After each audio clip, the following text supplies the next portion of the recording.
આગળના લેક્ચરમાં આપણે થિયરમ 8.1 થી થિયરમ 8.9 સમજી ગયા અને 8.1 તથા 8.2 અને 8.3 એની આપણે સાબિતી પણ જોઈ છે.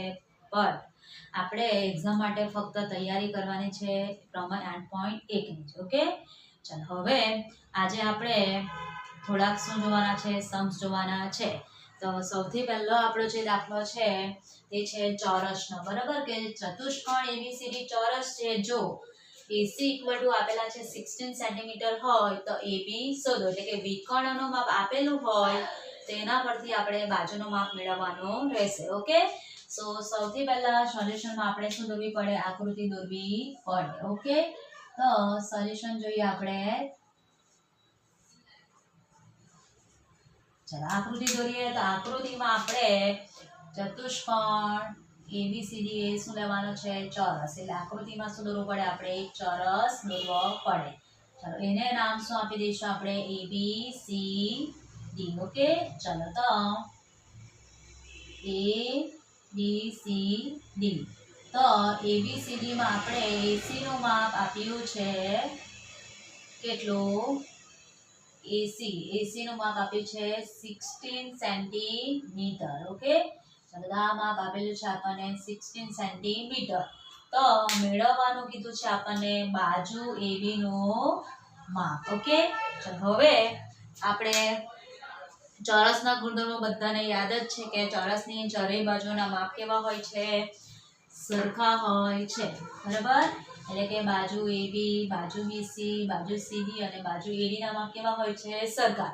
સાથે સાથે એ પણ આપણે જોઈએ કે ચોરસના ચારેય ખૂણા કેવા હોય છે, કાટખૂણા હોય છે. ઓકે, એટલે કે ખૂણો A, ખૂણો B, ખૂણો C અને ખૂણો D એ કેવા હોય છે, કાટખૂણા હોય છે. એટલે ચારે ચાર ખૂણા કેવા હોય, કાટખૂણા. અને સાથે સાથે એના વિકર્ણોના ગુણધર્મો પણ આપણે જોઈ ગયા છીએ કે ચોરસના વિકર્ણો એકબીજાને કાટખૂણે દુભાગે છે અને કેવા હોય છે, સમાન હોય છે. એટલે કે વિકર્ણ AC નું માપ બરાબર શું થાય, વિકર્ણ BD નું માપ. એટલે એના એ ગુણધર્મના ઉપયોગની મદદથી આપણે દાખલો જોવાનો છે. તો આ દાખલામાં ફક્ત આપણે કયો ગુણધર્મ એપ્લાય કરવાનું છે કે એની ચારેય બાજુના માપ એક તો સરખા અને ચારેય ખૂણા કેવા છે, કાટખૂણા. એની મદદથી આપણે આ દાખલો જોવાના છે. અને ઓલરેડી આપણે એક દાખલો હવે આગળના લેક્ચરમાં જોયો છે. તેમાં આપણને બાજુનું માપ આપ્યું હતું, એના પરથી આપણે શું મેળવેલું હતું, વિકર્ણનું માપ. આ જ વસ્તુ છે, આમાં ઊંધું આપ્યું છે, વિકર્ણનું માપ આપ્યું છે, એના પરથી આપણે શું મેળવવાનું, બાજુનું માપ. ઓકે, તો લખીએ આપણે ચતુષ્કોણ ABCD શું કીધેલું છે આપણને, ચોરસ છે. બરાબર, અને એમાં AC નું માપ = આપણને આપી દીધું છે કેટલું, 16 સેન્ટીમીટર આપેલ છે. થઈ ગયું આટલું. હવે આપણે લખીએ કાટકોણ ત્રિકોણ કયો, ABC માં. હવે કાટકોણ ત્રિકોણ ABC માં. હવે કાટકોણ ત્રિકોણ ABC ની જગ્યા પર તમારે કાટકોણ ત્રિકોણ ADC લેવો હોય તો પણ તમે લઈ શકો છો. કારણ કે વિકર્ણ AC થી બે ત્રિકોણ બને, બેમાંથી તમે કોઈ પણ એક ત્રિકોણ લઈને દાખલો ગણી શકો. ઓકે, ચલો કયો ખૂણો કાટખૂણો તે લખીએ. તો ખૂણો ABC = 90 ડિગ્રી છે, અથવા તો ખૂણો B 90 ડિગ્રી છે, એવું પણ લખી શકો. ઓકે, ચલો હવે એટલે શું થવાનું, તો ખૂણો કાટકોણ ત્રિકોણમાં ખૂણો 90 ડિગ્રી આવે એટલે આપણે કયા પ્રમેય એપ્લાય કરીએ, તો એસ પર પાયથાગોરસ થિયરમ. એટલે કે પાયથાગોરસના પ્રમેય મુજબ કાટખૂણાની સામેની બાજુ કર્ણ, એટલે કર્ણ કયો થવાનો, AC. એટલે AC² = શું લખાશે, કાટખૂણા સમાવતી બે બાજુના માપના વર્ગોનો સરવાળો. એટલે કે AB² + શું લખાશે, BC². હવે ફક્ત આપણે શું મૂકવાનું છે, બાજુના માપ. તો AC નું માપ તો આપણને આપેલું છે, વિકર્ણનું માપ 16². બરાબર, હવે AB અને BC ના માપ આપણે શું કીધું કે બધા કેવા છે, સરખા. એટલે આ પણ x લઈ લેવાનું, આ પણ x, x અને x. ચારે ચાર બાજુના માપ કેવા છે, સરખા. એટલે x લઈ લીધા. તો અહીં થશે x², BC પણ થવાનો x². ચાલો 16 નો વર્ગ થશે તો એને હું આ રીતે લખીશ 16 ગુણ્યા 16 એમ 256 પણ લખીશ, પણ એના કરતા આપણે 16 ગુણ્યા 16 લખશું તો આપણને કેન્સલેશન કરવામાં શું પડે, સરળતા રહે. ઓકે, ચલો x સ્ક્વેર ને x સ્ક્વેર થવાના એટલે શું થઈ જશે 2x સ્ક્વેર, બે વખત આવશે x સ્ક્વેર. ચલો હવે એ x સ્ક્વેર ની સાથે 2 ગુણાકારમાં છે એટલે બીજી બાજુ આવતા કાં આવવાનો ભાગાકારમાં, એટલે 16 ગુણ્યા 16 ના છેદમાં શું થઈ જવાના 2. ચલો એટલે અહીં કટ થશે તો 8 દુ 16. ચલો એને જરાક આપણે હવે સીધા લખીએ તો therefore x square equal to શું થશે 16 ગુણ્યા 8. ચલો હવે 16 એ તો પૂર્ણ વર્ગ જ છે પણ 8 એ પૂર્ણ વર્ગ નથી, એટલે એને આપણે આ રીતે લખશું, બરાબર, કે 16 ગુણ્યા 4 દુ શું લખવાનો 8, બરાબર. તો આ 4 એ પૂર્ણ વર્ગ થઈ ગઈ એટલે એનું વર્ગમૂળ આપણે સરળતાથી કાઢી શકશું. ઓકે, એટલે x શોધવા માટે શું કરશું આપણે, અથવા તો વર્ગમૂળમાં લખો અથવા તો 4 નો વર્ગ 2 નો વર્ગ એ રીતે પણ લખી શકો, કઈ વાંધો નહીં. ચાલો તો આપણે લખીએ અહીં 16 ગુણ્યા 4 ગુણ્યા 2 થઈ ગયું આટલું. ચલો એટલે હવે આપણને વર્ગમૂળ મળી જવાનું, 16 નું વર્ગમૂળ નીકળશે કેટલું 4, 4 નું વર્ગમૂળ નીકળશે કેટલું 2, અને વર્ગમૂળ 2 તેમનું તેમ જ રહેવા દઈશું, એનો રૂટ નીકળે ના, બરાબર. ચલો એટલે મળી જવાનું આપણને અહીં 4 ગુણ્યા એટલે કે 4 મલ્ટીપ્લાય બાય 2 મલ્ટીપ્લાય બાય √2 એટલે શું થવાના 4 2 8 √2, અને એકમ શું લખાશે સેન્ટીમીટર, શું લખાશે સેન્ટીમીટર, કારણ કે આપણને જે માપ આપ્યું છે બરાબર એ સમ આપેલું છે સેન્ટીમીટરમાં, એટલે બાજુનું માપ આપણે સેન્ટીમીટરમાં લખવું પડે. તો અહીં જરાક આપણે લખી દઈએ કે ચતુષ્કોણ ABCD ચોરસ કીધેલું જ છે અને AC બરાબર 16 સેન્ટીમીટર આપેલ છે, તો લખી દેવાનું આપણે ધારો કે કરીને ચારે બાજુના માપ સરખા, એટલે અહીં મેન્શન કરી દઈએ ધારો કે AB equal to BC equal to CD equal to AD equal to શું ધારી લેવાનું, સોરી આપણે CD લખવાનું ચૂકી ગયા, અહીં CD લખી દઈએ પછી AD લખીએ કઈ વાંધો નહીં, equal to x ધારો, બરાબર, x ધારો અથવા તો ધારો કે કરીને આપણે આગળ લખેલું છે એટલે અહીં આપણે ધારો શબ્દ કાઢી નાખીએ, અહીં શું લખી દેવાનું સેન્ટીમીટર, બાજુના માપ સેન્ટીમીટર લખી દીધા. ચાલો હવે લાસ્ટલી આપણે આન્સર લખશો કે આમ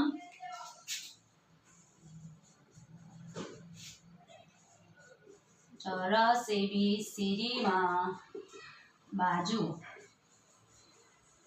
AB equal to કેટલા મળ્યા આપણને 8 √2 સેન્ટીમીટર મળે છે. આ થયો આપણો આન્સર. ઓકે, ચાલો હવે આપણે બે દાખલા પરથી આપણને આઈડિયા આવી ગયો હશે કે કોઈક વાર આપણને બાજુનું માપ આપ્યું હશે એના પરથી વિકર્ણનું માપ શોધવાનું આવશે, અથવા તો કોઈક વાર વિકર્ણનું માપ આપ્યું હશે એના પરથી શું શોધવાનું રહેશે, બાજુનું માપ શોધવાનું રહેશે. તો એના માટે તમને ચોરસના બધા જ ગુણધર્મો યાદ રહેવા જોઈએ. ઓકે, ચાલો હવે આપણે થિયરમ 8.9 પરથી શું જોઈએ, દાખલા જોઈએ.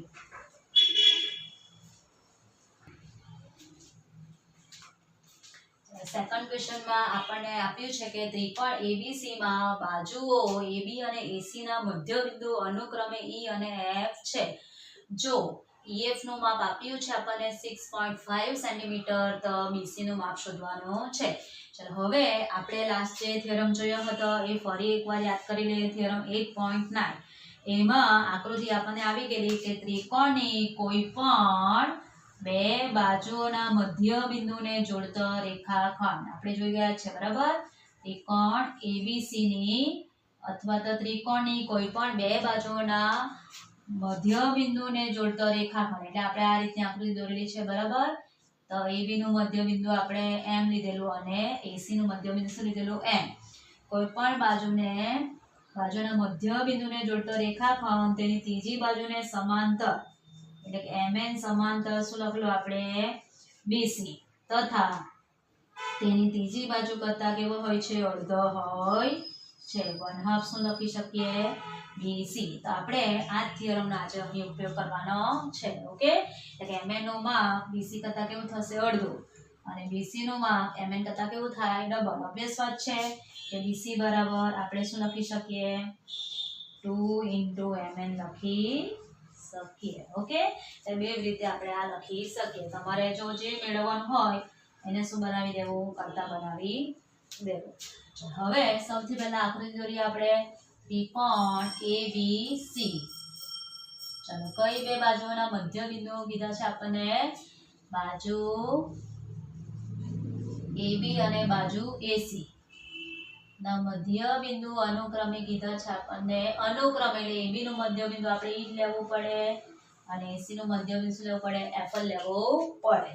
EF નું માપ આપ્યું છે આપણને 6.5 એટલે મધ્ય બિંદુને જોડતા રેખાખંડનું માપ આપ્યું છે આપણને કેટલું 6.5 સેન્ટીમીટર. એટલે આ માપ આપ્યું છે 6.5. તો શોધવાનું શું આપણે BC. થઈ ગયું. હવે એકદમ કેવું છે સહેલું 1 માર્ક્સ ના ક્વેશ્ચનમાં આવું તમને પૂછવામાં આવશે. ઓકે, ચાલો તો લખીએ આપણે કે ત્રિકોણ ABC માં એ તો આપણે લખી દઈશું અહીંયા, પરંતુ 1 માર્ક્સ ના ક્વેશ્ચન છે એટલે સીધું જ આપણે ગણી નાખવાનું કે MN નું માપ BC કરતા કેવું થવાનું અડધું. બરાબર. સોરી અહીં MN ની જગ્યા પર સાંભળ્યું છે EF, મારથી MN લેવાઈ ગયો પણ આપણે શું લેવું પડે જે આપીશું તે લેવું પડે ને. તો EF લેવાનું હો ને, મધ્ય બિંદુને જોડતો રેખાખંડ EF છે એટલે EF નું માપ BC કરતા કેવું થવાનું અડધું. ચાલો હવે BC આપણે મેળવવાના એટલે શું થશે 2 × EF એટલે બે ભાગાકારમાં છે એટલે બીજી બાજુ આવતા શું થવાનું ગુણાકારમાં ઇક્વલ ટુ શું થશે BC. ચલો therefore 2 × EF નો માપ મૂકી દેવાનું સીધું 6.5 એટલે BC આપણને મળી જવાના. ચલો therefore 5 × 130 અને 1 પોઈન્ટ કટ થઈ જશે એટલે શું આવશે 13.0 એટલે BC આપણને મળી ગયા કેટલા 30 અને સેન્ટીમીટર મીટર એવું કોઈ નથી આપ્યું એટલે હું શું લખીશ એકમ. આવી ગયું.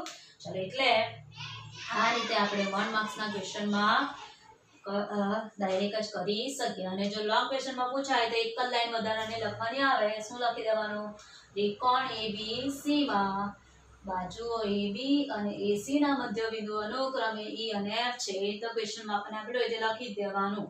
પણ 1 માર્ક્સ ના ક્વેશ્ચનમાં આ તમને આવું પૂછી શકાય.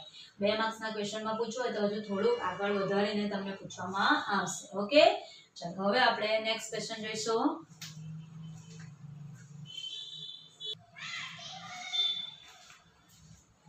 ક્વેશ્ચન નંબર 3 જોઈએ.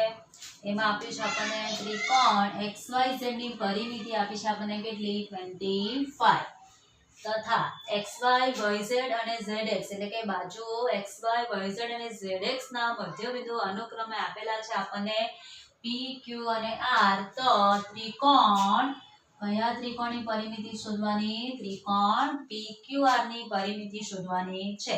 બરાબર. ચાલો આપણે પહેલા તો વ્યવસ્થિત આકૃતિ દોરવું પડે અને આકૃતિ આપણે દોરીએ એટલે આપણું તમને કીધેલું આગળ એ મુજબ જ કે કેટલા ભાગનું કામ આપણું પૂરું થઈ જાય. આકૃતિ દોરતા આવડે એટલે પોણા ભાગનું કામ શું થઈ જાય આપણું પૂરું થઈ જાય. 75% જેટલું કામ આપણે આકૃતિ દોરીએ એટલે પૂરું કામ થઈ જાય, દાખલો ગણાય જાય. એટલે સૌથી પહેલા સોલ્યુશનમાં આપણે આકૃતિ દોરતા બરાબર આવડવી જોઈએ. તો ત્રિકોણ કયો લેવાનો છે આપણે XYZ. ઓકે, ચલો હવે એમાં કીધેલ છે બાજુ XY YZ અને ZX. બરાબર. એટલે કે આ બાજુ XY YZ અને ZX ના મધ્ય બિંદુ અનુક્રમે કીધેલા છે P Q અને શું કીધેલા R. અનુક્રમે એટલે અનુક્રમે આપણે લખવા પડે. ઓકે, ચલો હવે ત્રિકોણ PQR ની પરિમિતિ એટલે કે મધ્ય બિંદુઓને જોડતો ત્રિકોણ બનાવવો પડશે. આપણે જોયું કે P ની સાથે Q, પછી P ની સાથે R અને પછી મધ્ય બિંદુ Q ની સાથે કયું આપણે દોરવું પડે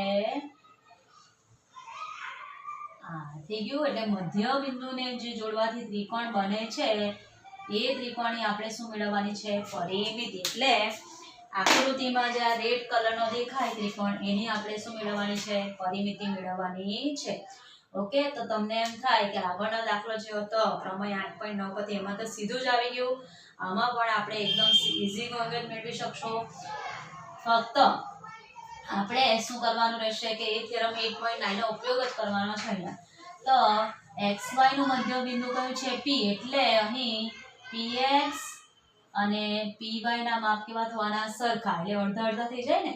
આપણે આગળ વાત કરેલી મુજબ જ આગળના લેક્ચરમાં કે મધ્ય બિંદુને જોડવાથી જે રેખાખંડ બને તો રેખાખંડના કેટલા સરખા ભાગ થાય? 2 સરખા ભાગ થાય. બરાબર, એને જ કહેવાય મધ્ય બિંદુ. એટલે રેખાખંડમાં મધ્યમાં આવેલું હોય તે બિંદુ. ઓકે, ચલો હવે એ જ રીતે yz અને yz ના માપ બંનેના અડધા અડધા થશે. એટલે કયું? qy અને qz ના માપ પણ કેવા થવાના?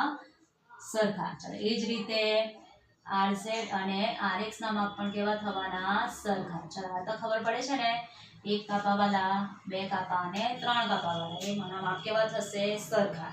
ચલો સાથે સાથે આપણે એ પણ શીખી ગયા કે મધ્ય બિંદુને જોડતો રેખાખંડ તેની ત્રીજી બાજુને શું હશે? સમાંતર. એટલે PR એ yz ને સમાંતર થાય. તે જ રીતે બીજો મધ્ય બિંદુને જોડતો રેખાખંડ કયો? PQ. એ PQ એ ત્રીજી બાજુ કઈ થવાની? PQ એટલે કોના મધ્ય બિંદુ છે? બાજુ XY અને બાજુ YZ નું. તો એ PQ રેખાખંડ છે એ કોને સમાંતર થવાનો? XZ ને. બરાબર છે. આમ બેથી તમે સમાંતર બોલે એટલે તમને જોઈ શકો સમાંતર રેખાઓ જોવા મળે છે. બરાબર, હવે આપણે આવી પણ જોવા મળવાની જ છે. જોઈ શકો છો આકૃતિમાં. આમ PQ અને કઈ સમાંતર રેખા થવાની XZ. ચાલો એ જ રીતે QR એ કોને સમાંતર થશે? તો રેખાખંડ XY ને સમાંતર થશે. બરાબર, અહીં આપણે 3 બાજુના શું લીધા છે? મધ્ય બિંદુ લીધા છે એટલા માટે. તો થિયરમ 8.9 જ આપણે ઉપયોગ કરવાનો છે. તો એ પહેલા આપણે જરાક લખી દઈએ કે અહીં ત્રિકોણ, સૌથી પહેલા લખીએ ત્રિકોણ XYZ ની બાજુઓ XY, YZ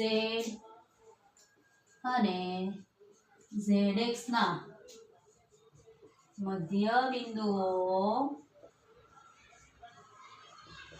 અનુક્રમે P, Q અને R છે. થઈ ગયું આટલું? જે આપેલું છે તે લખી દીધું. P, Q અને R છે. ચલો હવે બીજું પણ સાથે સાથે આપેલું છે.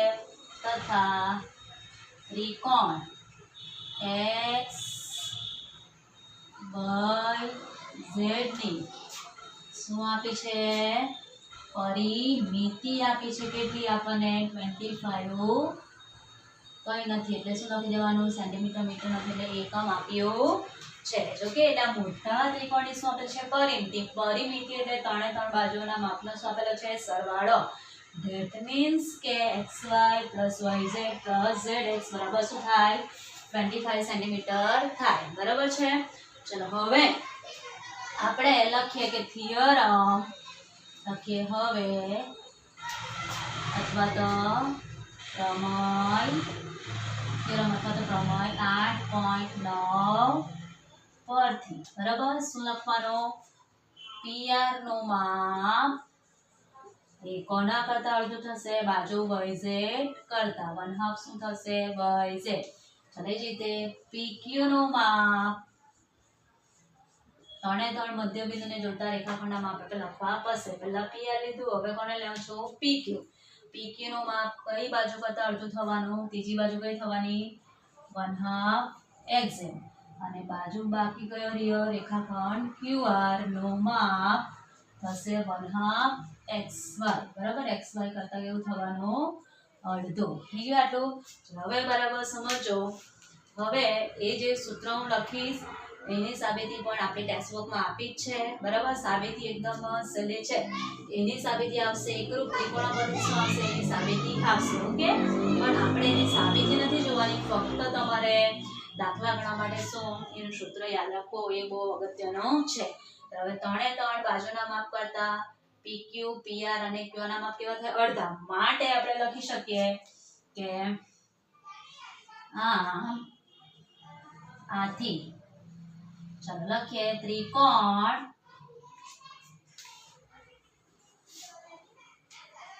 PQR ની પરિમિતિ, ત્રિકોણ PQR ની પરિમિતિ ઇક્વલ ટુ, ચાલો PQR ની પરિમિતિ, આ નાનો ત્રિકોણ છે એટલે XYZ ની પરિમિતિ કરતા કેવું થશે, અડધું થઈ જવાનું, બરાબર, 1/2 ઇન્ટુ શું લખાશે, ત્રિકોણ XYZ ની પરિમિતિ.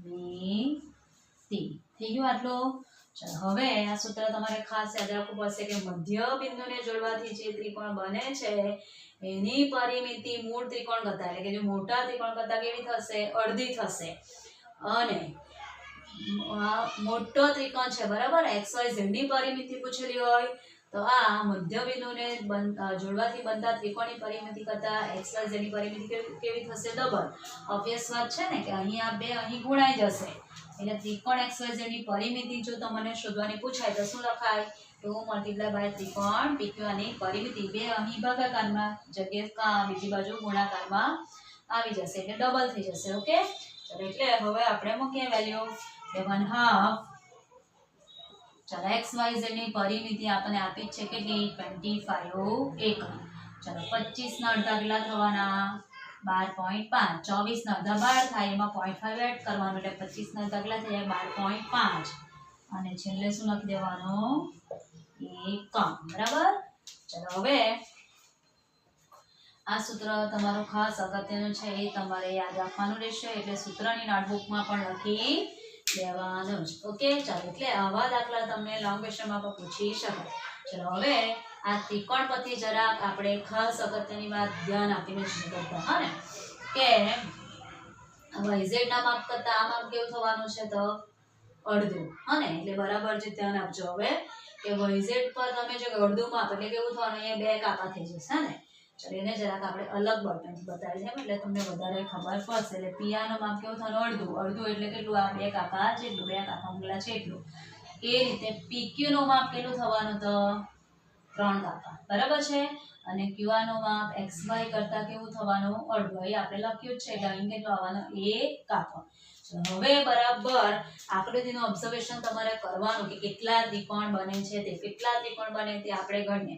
એક તો મોટો ત્રિકોણ બનવાનો, પછી બનશે ત્રિકોણ XPR બનશે, પછી ત્રિકોણ બનવાનો PQR, એ તો આપણે ગણિત નાખ્યા દાખલામાં. પછી બનશે ત્રિકોણ PYQ, પછી ત્રિકોણ બનવાનો PQR, એ તો જોયું આપણે. પછી બનવાનો ત્રિકોણ કયો, RZQ. એટલે આટલા ત્રિકોણ બને છે, બરાબર છે. નાના ત્રિકોણ કેટલા બનશે, 4, અને મોટો બનવાનો તે કેટલો, 5, બરાબર. પાંચમા નંબરનો એ ત્રિકોણ. હજુ પણ તમારે આગળ બનવું હોય તો શું બને, ચતુષ્કોણ પણ બને. શું બને, ચતુષ્કોણ. તો ચતુષ્કોણ બને તો કયો, સમલંબ ચતુષ્કોણ પહેલા તમને બતાવું છું, તો PYZR ચતુષ્કોણ બન્યો. પછી સમાંતર ચતુષ્કોણ બનશે PRZQY. હજુ એક ચતુષ્કોણ બનશે PQZR. હજુ પણ ચતુષ્કોણ બનશે કયો, XPQR. હજુ પણ આપણે ચતુષ્કોણ બને કયો, XRQP. એટલે એ રીતે શું બનશે, ચતુષ્કોણ બનશે. એટલે સમલંબ ચતુષ્કોણ પણ તમે જોઈ શકો છો કયો, PYZR. ઓકે, એટલે આકૃતિ તમે દોરો ત્યારે એનું ઓબ્ઝર્વેશન પણ તમારે બરાબર કરવાનું રહેશે. ઓકે, તો તમને દાખલા ગણવામાં શું ખૂબ મજા આવશે. ચલો હવે જે નેક્સ્ટ દાખલો કરવાનો છે તે આના જેવો છે. ઓકે,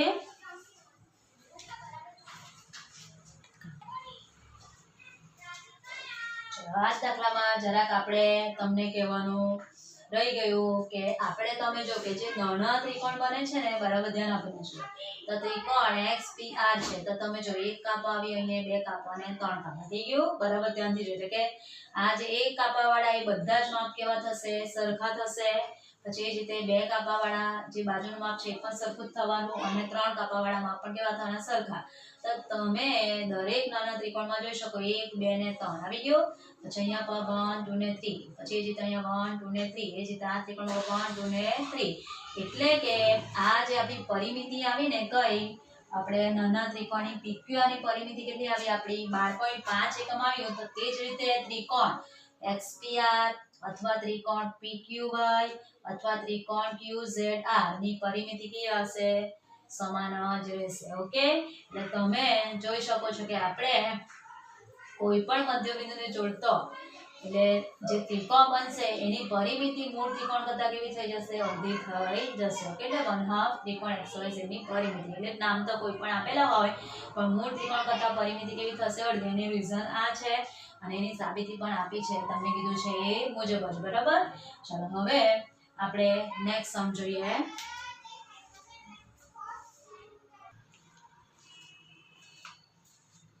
હવે ક્વેશ્ચન નંબર 4 જોઈશું આપણે કે ત્રિકોણ ABC ની બાજુઓ AB, BC અને AC ના મધ્યબિંદુ અનુક્રમે આપેલા છે D, E અને F અને AB નું માપ આપેલું છે 9, BC નું આપેલું છે 12, AC નું માપ આપેલું છે 18 હોય તો ત્રિકોણ CFE અને ત્રિકોણ DBCF ની પરિમિતિ શોધો. ઓકે, આમાં આગળના દાખલા કરતા થોડુંક ડિફરન્સ શું છે કે અહીં 3 બાજુઓના મધ્યબિંદુ તો આપેલા જ છે, સાથે સાથે 3 બાજુના માપ પણ આપ્યા છે અને શોધવાનું છે એ પણ અલગ જ છે. એક તો ત્રિકોણની પરિમિતિ શોધવાનું, સાથે સાથે બીજું શાની પરિમિતિ? ચતુષ્કોણની પરિમિતિ પણ શોધવાની કીધી છે. આ દાખલો કેવો છે? મોસ્ટ ટાઈમલી દાખલો છે. બરાબર. આકૃતિ તો આપણે આગળના જેવી જવાની છે, મધ્યબિંદુ આવ્યા એટલે. તો સૌથી પહેલા આપણે આકૃતિ દોરીએ. ત્રિકોણ ABC ની બાજુના મધ્યબિંદુ આપણે લઈએ, અનુક્રમે કીધેલા છે એટલે D, E ને F. બરાબર. A, B અને C. ચલો બાજુ AB નું મધ્યબિંદુ D લઈશું. એને જરાક આપણે અલગ પેનથી બતાવીએ. D, BC નું મધ્યબિંદુ થશે E અને AC નું મધ્યબિંદુ લેવાનું આપણે શું? F. ચાલો હવે આપણને શું કીધું છે? ત્રિકોણ CFE. બરાબર. એને અલગ પેનથી આપણે બતાવશું. ત્રિકોણ CFE ની પરિમિતિ શોધવાની. એટલે આપણે આ મધ્યબિંદુ જોડવા પડશે. કયા? મધ્યબિંદુ E અને F. એટલે આપણે આ ત્રિકોણની શું શોધવાની છે? પરિમિતિ શોધવાની છે. ત્રિકોણ CFE. બરાબર. ચાલો ત્યાર પછી ચતુષ્કોણ કયો થશે? તો DBCF. DBCF એટલે આપણે બીજો એક. ચાલો પહેલા આપણે આ લઈશું, પછી જોઈએ તો આપણે ચતુષ્કોણ તમને પછી દોરીને બતાવ, પણ આપણે દોરી દઈએ એટલે બાજુના માપ આપણે લખવાનું શું પડશે? સારા પડશે. DBCF એટલે બીજા બે મધ્યબિંદુઓને જોડવા પડશે. કયા? D ને F. થઈ ગયું. એટલે ચતુષ્કોણ બની ગયો કયો? DBCF. એટલે સમલંબ ચતુષ્કોણની પરિમિતિ શોધવાની અને બીજું શોધવાનું છે ત્રિકોણ CFE ની પરિમિતિ. બરાબર છે. હવે તમને આગળ જ કીધું એ મુજબ જ કે ત્રિકોણની અંદર કેટલા ત્રિકોણ આવ્યા? ચતુષ્કોણ આવ્યા. એટલે આ દાખલો કેવો થઈ ગયો? લાંબો. તમને કોઈ પણ ચતુષ્કોણની પરિમિતિ શોધવાનું પૂછાય અથવા તો સમલંબ ચતુષ્કોણની પૂછાય, ત્રિકોણની કોઈ પણ તમને શું પરિમિતિ શોધવાનો દાખલો આ આકૃતિ પરથી આવી શકે. બરાબર.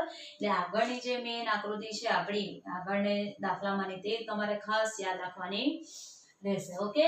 ચલો અત્યારે આપણે આ દાખલા માટે કામ કરીએ. તો પહેલા તો આપણને બાજુના જે માપ આપ્યા છે તે આપણે લખી દઈએ કે AB નું માપ આપેલું છે કેટલું આપણને? 9. એટલે આ રીતે લખશું આપણે અહીં 9. ઓકે. ચાલો ત્યાર પછી BC નું માપ પણ આપે છે, એ પણ લખી દઈએ આપણે. તો BC નું માપ આપેલું છે આપણને 12. અહીં નીચે લખીશું. ઓકે. એટલે અને AC નું માપ આપેલું છે કેટલું? 18. ચાલો આટલું તો લખી દીધું. એટલે સૌથી પહેલા તો તમારે પરિમિતિ શોધવી હોય તો ત્રિકોણ ABC ની પરિમિતિ શોધીને પણ આનું તમે પરિમિતિ મેળવી શકો, અથવા તો આપણે જોયું તેમ કે મધ્યબિંદુને જોડતો રેખાખંડ તેની ત્રીજી બાજુ કરતા કેવો હોય? અડધો. એનો પણ આપણે ઉપયોગ કરી શકીએ. એટલે જો BC નું મધ્યબિંદુ કયું છે? E. હને BC નું મધ્યબિંદુ E છે, માટે BE અને C ના માપ કેવા થવાના? અડધા અડધા. એટલે આપણે સૌથી પહેલા એ લખી દઈએ આકૃતિમાં. એટલે આનું માપ કેવું થવાનું? અડધું. થઈ ગયું. ચાલો એ જ રીતે DA AB નું મધ્યબિંદુ છે, માટે AD અને BD ના માપ પણ કેવા થવાના? સરખા. અડધા અડધા. બરાબર થઈ ગયા. ચાલો એ જ રીતે FA કોનું મધ્યબિંદુ છે? AC નું મધ્યબિંદુ. કોનું? AC નું. એટલે AF અને CF ના માપ પણ કેવા થવાના? સરખા. અડધા અડધા. એટલે અડધાના અડધા અડધા થઈ જવાના. ચાલો એટલે હવે આપણે આકૃતિમાં માપ લખીએ એટલે તમને વધારે ખ્યાલ આવશે. ચલો તો 12 છે એના અડધા કેટલા થવાના? 6 ને 6 થઈ ગયું આટલું. ચાલો 18 એટલે અડધા થવાના 18 ભાગ્યા 2 એટલે કેટલા થવાના? 9 ને 9 અને 9 ના અડધા કેટલા થવાના? તો 4.5. 8 ના અડધા 4 અને 9 ના અડધા થાય એટલે 0.5 ઉમેરી દેવાનું 4.5. ચલો આપણે આ જે બધું આકૃતિમાં લખ્યું એ શું લખવું પડશે? અહીં લખવું પડશે. ઓકે ચાલો એટલે લખીએ આપણે આકૃતિમાં ત્રિકોણ ABC ની બાજુઓ AB BC અને AC ના મધ્ય બિંદુઓ અનુક્રમે કયા છે? D, E અને F છે. થઈ ગયું આટલું. ચલો માટે લખીએ આપણે.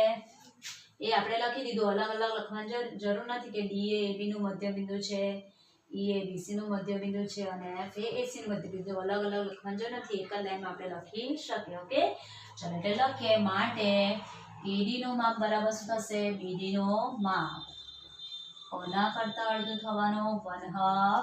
કોના કરતા? AB કરતા કેવું થવાનું? અડધું. બરાબર. ચાલો તો લખીએ કે માટે અથવા 1/2.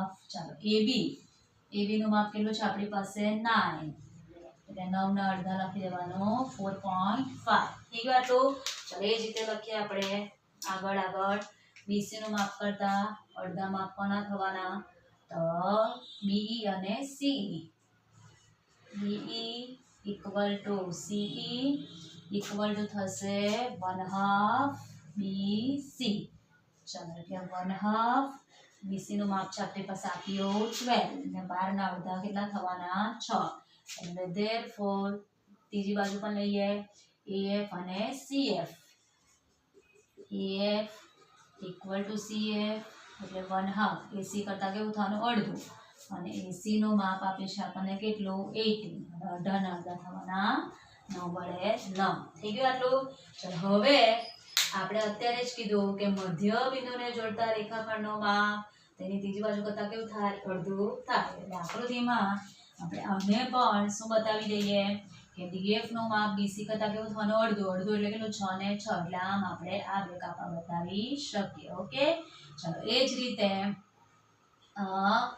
EF નું માપ AB કરતા AB ને સમાંતર છે એટલે AB કરતા કેવું થવાનું? અડધું. એટલે અહીંયા આપણે એક સિંગલ કાપા બતાવી શકીએ. Single line. ઓકે એટલે તમે જોઈ શકો અહીં આ જે ત્રિકોણની પરિમિતિ આવશે તે જ આ ત્રિકોણની આવવાની છે. obvious વાત છે. એટલે આ માપ 6 એટલે આ ત્રિકોણની શોધીને પણ તમે ડાયરેક્ટ આ ત્રિકોણની લખી શકો છો. અને બીજી રીતે પણ તમને હું બતાવીશ જેથી કરીને તમને કેવું પડે? સહેલું પડે. પણ પહેલા આપણે લોંગ ક્વેશ્ચન છે એટલે થોડુંક વ્યવસ્થિત લખાણ લખીને તમને બતાવી દે પછી એક્સ્ટ્રા મેથડ કરાવીશ. ઓકે 1 માર્ક્સમાં પૂછાય તો કેમ લખવાનું તે. ચલો હવે લખીએ આપણે પ્રમેય 8.9 પરથી. ચલો આપણે બધાનું કામ નથી એટલે જેનું જરૂર છે એ લખીએ. તો DF નું માપ એ કોના કરતા અડધું લેવાનું? આપણે 1/2 BC થશે. બરાબર. બાજુ BC ને સમાંતર એટલે BC કરતા માપ કેવું થવાનું? અડધું. ચલો BC નું માપ છે આપણી પાસે 12 એટલે કેટલું મળી ગયું? DF નું માપ આપણને 6. ચલો હવે એ જ રીતે લખીએ આપણે કોનું માપ લખશું? તો EF અથવા FE. ચલો EF નું માપ બરાબર થશે 1/2. કોના કરતા અડધું થવાનું? AB કરતા. અને AB નું માપ છે આપણી પાસે કેટલું? 9 એટલે 9 ના અડધા થવાના કેટલા? 4.5. લખી દીધું. ચલો હવે આપણે 1 by 1 શું મેળવીએ? પરિમિતિ મેળવીએ. એટલે લખીએ કે હવે ત્રિકોણ CFE ની પરિમિતિ ઇક્વલ ટુ ચલો 3 બાજુના માપના શું થશે? સરવાળો. એટલે થશે CF પ્લસ FE પ્લસ થશે CF plus FE plus CE અથવા EC જે લખો તે. ઓકે, ચલો હવે આપણે આગળ વાત કરી જ છે કે C બોલો કે EC બોલો. તમે C થી એને માપશો કે E થી માપશો, માપ તો તેનું તે જશે કે 6 નું 6 જશે, બદલાવાનું નથી. અહીંયા ગભરાઈ નહીં જાઓ કે ટીચરે EC લખેલું ને પછી C લખી દીધું, બંને ચાલે. બરાબર, ચાલો તો CF નું માપ આપણી પાસે છે જ કેટલું 9. બરાબર છે, લખી દઈએ આપણે. પ્લસ EF નું માપ પણ છે, EF નું માપ અહીંયા પણ લખી તેમ કેટલું 4.5 અને આનું માપ પણ લખી દેવું કેટલું 6.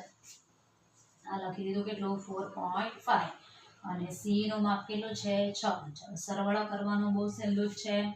6 ને 4 10 ને 9 19 19.5 એકમ લખી દેવો. ચાલો પહેલા શું મળી ગયા આપણને આન્સર મળી ગયો. ઓકે, ચલો હવે નેક્સ્ટ આપણે મેળવીએ ચતુષ્કોણ. પણ કેવો ચતુષ્કોણ છે? સમલંબ ચતુષ્કોણ છે. કેવો? સમલંબ. ઓકે,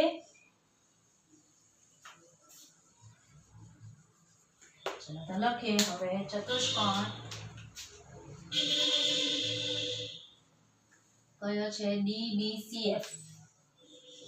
DBCF ની પરિમિતિ ઇક્વલ ટુ, ચલો નીચે લખીશું.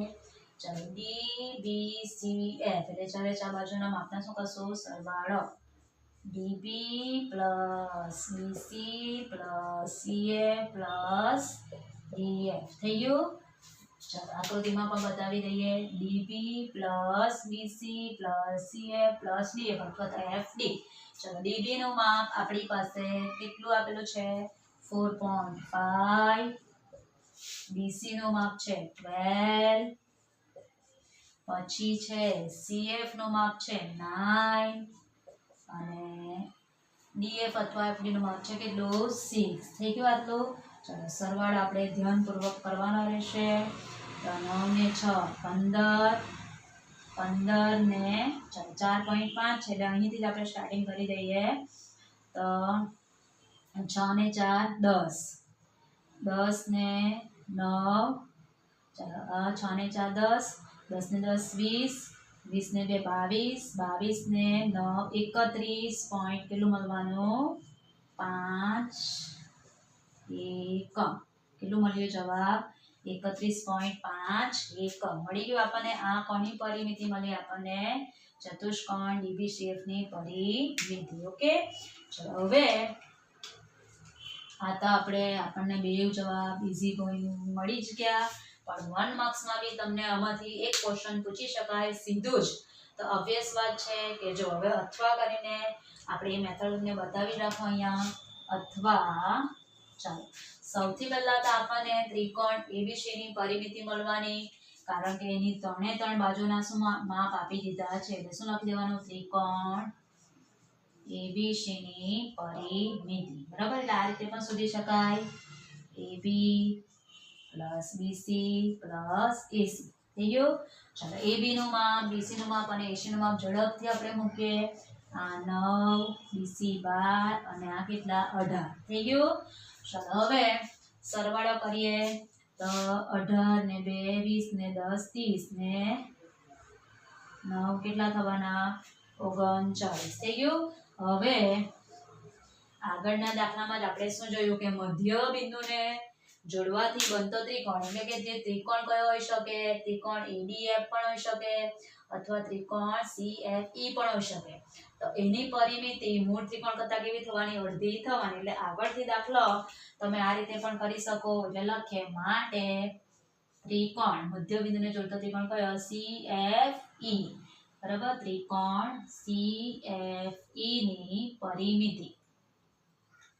CFE ની પરિમિતિ ઇક્વલ ટુ શું લખી શકીએ આપણે? 1/2 ઇન્ટુ ત્રિકોણ ABC ની પરિમિતિ. ઓકે, ચાલો હવે ABC ની પરિમિતિ આપણે મેળવેલ જ છે એ મૂકી દેવાનું અહીંયા. કેટલી? 39. એટલે હવે 39 ના કેટલા અડધા લેવાનું, તો 38 ના અડધા કેટલા થાય 19, 19 દુ 38 ને 39 ના અડધા કેટલા થવાના 39 ભાગ્યા 2 કરશો એટલે 19.5 એકમ થઈ ગયું આટલું. એટલે તમને એ રીતે પણ શું મળી જાય ત્રિકોણ CFA ની પરિમિતિ મળી જાય. આ સરવાળો કરીએ તો પણ ચાલે અને આ રીતે તમે કરશો તો પણ ચાલશે, બરાબર. એટલે તમને કીધું એ મુજબ જ કે કોઈ પણ તમે ત્રિકોણ લેશો મધ્યબિંદુને જોડવાથી તેની પરિમિતિ હંમેશા મૂળ ત્રિકોણ કરતાં કેવી રહેશે અડધી રહેશે. ઓકે, હવે ચતુષ્કોણની પણ વાત કરીએ તો સમલંબ ચતુષ્કોણમાં બીજી એક આપણે લાઈન બતાવી દઈએ કઈ ડી. તો 3 એ 3 જે આપણે છે બરાબર 3 એ 3 ત્રિકોણ છે તો 3 એ 3 ત્રિકોણની પરિમિતિનો તમે સરવાળો કરશો તો પણ તમને શું મળી જશે ચતુષ્કોણની પરિમિતિ મળી જશે. કેવો ચતુષ્કોણ છે આ આપણે ડી બી સી એફ બરાબર. એમાં તમને બીજો એક અહીં ત્રિકોણ બનવાનો એ રીતે પણ તમે પરિમિતિ મેળવી શકો. ઓકે, ચલો તો હવે આ તો આપણો લોંગ ક્વેશ્ચન થઈ ગયો અને આવા જે દાખલા છે બરાબર એ તમારે ફરીથી એકવાર શું કરવા પડે પ્રેક્ટિસ તો કરવા પડે. સમજીને નોટબુકમાં લખવાનું એટલું કામ પૂરું નથી થઈ જતું પણ એને સમજીને એકવાર ફરીથી તમારે શું પ્રેક્ટિસ કરશો તો જ આવા દાખલા તમને બરાબર સમજમાં આવશે. ઓકે, સો હવે આપણે બધા નેક્સ્ટ લેક્ચરમાં મળશું. Bye bye and thank you everyone.